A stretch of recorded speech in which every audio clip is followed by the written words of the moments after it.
बातें कही हैं, कुछ बचा नहीं है कहने के लिए। सरकार की योजनाओं को लेके हमारे सभी नेता लोगों ने कहा है, बहुत सारी बातें अशोक गहलोत जी की सरकार की कर दी है। मुझे याद पड़ता है 44 साल पहले जब हम कॉलेज में पढ़ने जाया करते थे, पूरे एरिया में 3 कॉलेज थी, या तो डूंगरपुर थी, बांसवाड़ा थी या उदयपुर थी। बदलाव आया है एक, और यह बदलाव बहुत मुश्किल से आता है।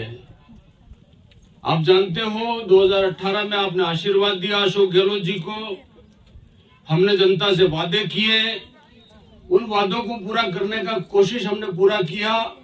2 साल कोरोना जैसी बीमारी आ गई, लेकिन फिर भी अशोक गहलोत जी ने राजस्थान की जनता से 600 वादे किए, और मुझे ये कहते हुए खुशी है कि हमने 99% वादे हमारी सरकार ने पूरे कर दिए।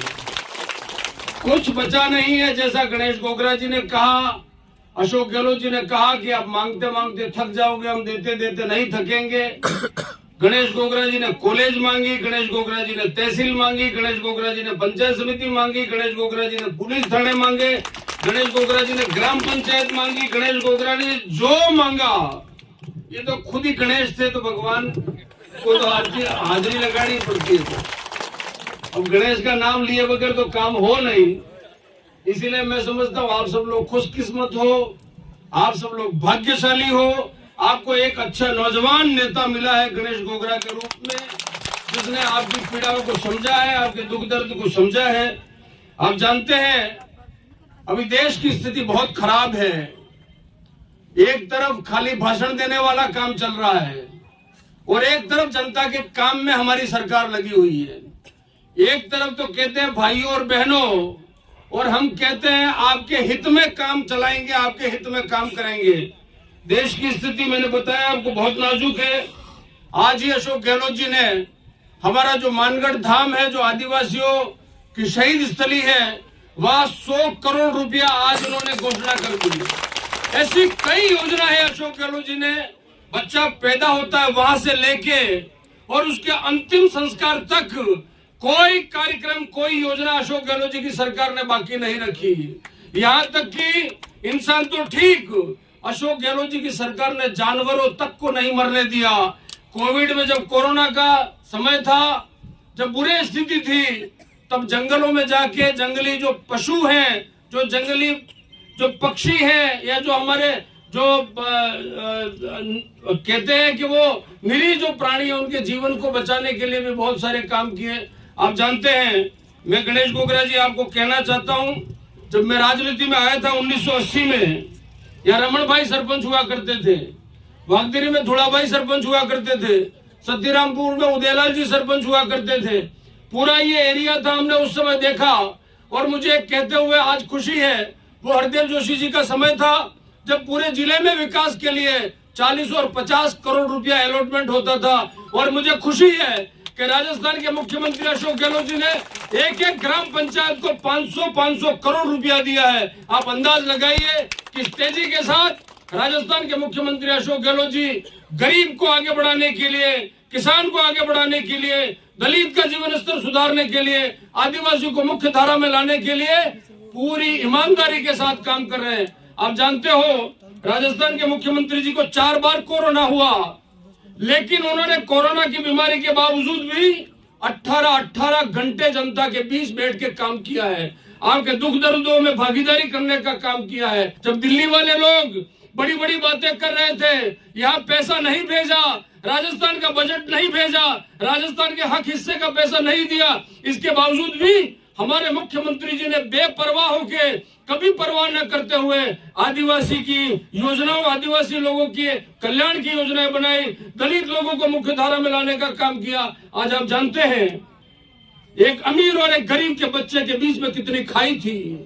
एक बड़े बड़े घर का बेटा सुबह 7 बजे पीली बस में बैठ के स्कूल में जाता है, और एक गरीब का बच्चा एक हाथ में कटोरी लेके आंगनवाड़ी केंद्र पे जाता है। ये जो फर्क था, राजस्थान के मुख्यमंत्री जी ने इस फर्क को खत्म किया है। और यहाँ आदिवासी क्षेत्र में उन्होंने महात्मा गांधी अंग्रेजी विद्यालय खोल के आदिवासी और गरीब के बच्चे को अंग्रेजी माध्यम स्कूलों के माध्यम से उसको लाट साहब बनाने का सपना देखा है, उसको अधिकारी बनाने की कल्पना की है, उसको मुख्य धारा में लाने का काम किया है। काम करने के लिए दिल चाहिए, ईमानदारी चाहिए, और उस काम में हमारी सरकार ने पूरी तरीके से काम किया है।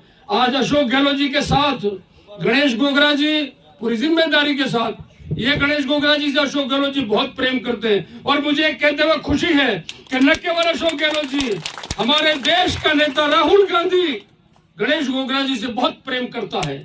इसलिए एक मेहनती आदिवासी लड़का है, एक मेहनती आदिवासी नेता है, एक मेहनती युवा है, जो एक सोच के साथ, एक विचार के साथ, एक योजना के साथ हमारे कल्याण की योजनाएं बनाने के लिए निकला है। आज यही काम कांग्रेस की सरकार कर रही है।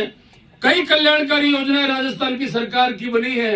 ये कॉलेज बना है, इस कॉलेज का सपना हर आदिवासी देखता है, हर दलित देखता है। इसके पीछे अशोक गहलोत जी की सोच है कि इस क्षेत्र का जो आदिवासी समाज का बच्चा है वो इस कॉलेज के माध्यम से पढ़े, अच्छी शिक्षा ले, शिक्षा के क्षेत्र में आगे बढ़ता हुआ अपना भविष्य सुधारे, कल बड़े पदों पर पहुंचकर वो अपने समाज की परवाह करे, अपने गांव की परवाह करे, अपने लोगों की परवाह करे, और अपने लोगों के लिए कल्याणकारी योजना के माध्यम से उसको विकास की मुख्य धारा में लाने का काम करें। यहाँ प्रिंसिपल साहब बैठे हुए हैं, मैं आपका उद्बोधन सुन रहा था, बहुत छोटी सी बात पे आपने बहुत कुछ कह दिया। मैं पूरे यकीन के साथ ये कह सकता हूँ कि जो यहाँ स्टाफ है और आपका नेतृत्व है, इस महाविद्यालय में पढ़ने वाले बच्चे नए आयाम स्थापित करेंगे, बहुत अच्छी जगह जाएंगे, बहुत अच्छी स्थिति में एजुकेशन लेके हम अपना भविष्य सुधारने का प्रयास करेंगे। एक बात आपसे कहना चाहता हूं, सब लोगों ने बंद मुट्ठी से इस बात को कहा है, लेकिन मैं आदिवासी समाज के नौजवानों को इंगित करना चाहता हूं, आज का समय डीजे बजाने का समय नहीं है, आज का समय डांस करने का समय नहीं है। ये बाबा साहब अम्बेडकर ने हमको एक कलम पकड़ाई है, और इस कलम के माध्यम से हमें अपना जीवन सुधारने की जरूरत है। ये इतनी बड़ी मिसाइल है जिसको दुनिया की कोई ताकत नहीं रोक सकती। आइए हम सब लोग मिलकर विकास की जो कल्पना, विकास का जो सपना राहुल गांधी देखता है, विकास का जो सपना इस राजस्थान का मुखिया अशोक गहलोत देखता है, इस विकास का सपना हमारे यहाँ का नौजवान विधायक गणेश गोगरा देखता है। हम सब लोग उनसे कदम से कदम मिलाकर आने वाले कल की चुनौतियों का मुकाबला करने के लिए महंगाई राहत कैंप खोले अशोक गहलोत जी ने। इसके मायने हैं, इस महंगाई राहत कैंप के मायने हैं, आपको टेलीफोन देने का जो अशोक गहलोत जी का सपना है, ये केवल एक टेलीफोन इंस्ट्रूमेंट नहीं दिया जा रहा है, यह आने वाले कल का जो सपना है, जो राजीव गांधी देखा करते थे, 21वीं सदी का भारत राजीव गांधी देखा करते थे, उस सपने को अशोक गहलोत जी पूरा कर रहे हैं। ये केवल बात करने का इंस्ट्रूमेंट नहीं है, ये हमारा भविष्य का एक बहुत बड़ा साधन है, जिसका हम हमारा भविष्य सुधार सकते हैं।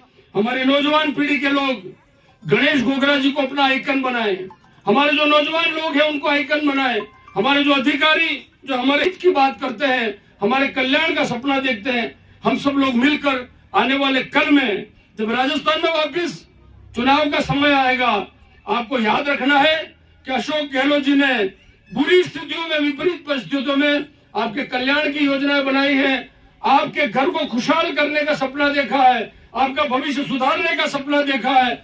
आप अशोक गहलोत जी के साथ रहेंगे, अशोक गहलोत जी की कल्याणकारी योजनाओं में भागीदार बनेंगे, और एक नए राजस्थान की कल्पना करेंगे, जिस नए राजस्थान में हर गरीब को हक मिले, हर जरूरतमंद को हक मिले, हर आदिवासी को हक मिले, हर दलित को हक मिले, हर किसान को हक मिले। ये सपना अशोक गहलोत जी देखते हैं।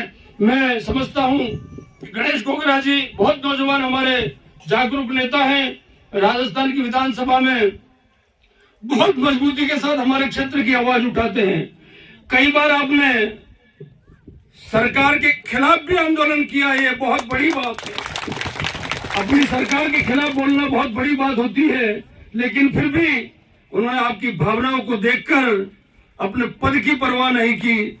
मैं धन्यवाद ज्ञापित करता हूं गणेश गोगरा जी की कि इन्होंने आपके हक हकूक की हमेशा परवाह की है, और आने वाले कल में गणेश गोगरा जी की तरफ भी आप देखेंगे। अच्छा, एक मजबूत नौजवान है और इस गांव का व्यक्ति है। मैं समझता हूं डूंगरपुर में नई राजस्थान में एक नौजवानों की फौज इन्होंने खड़ी की है, एक नई फौज के साथ राजस्थान में नौजवानों को बड़ी जिम्मेदारी इन्होंने दी है। आप सब लोग एक भरोसे के साथ गणेश गोगरा जी के साथ रहिए, अशोक गहलोत जी के साथ रहिए, राहुल गांधी जी के साथ रहिए और इस देश का कल्याण करने के लिए हम मील का पत्थर बने। आप सब लोग यहाँ पधारे इस पुनीत काम में। जब हम महाविद्यालय का उद्घाटन कर रहे हैं, हम सब लोगों ने यहाँ भागीदारी की है, आके भी भागीदारी की है। आप सभी के प्रति शुभकामनाएं देता हूँ, मंगल कामनाएं देता हूँ। आपका परिवार फले फूले, खूब आगे बढ़े और हमारा यहाँ का आदिवासी है वो आगे बढ़कर पूरे देश में अपना झंडा बुलंद करे। बहुत बहुत धन्यवाद। जय हिंद, जय भारत।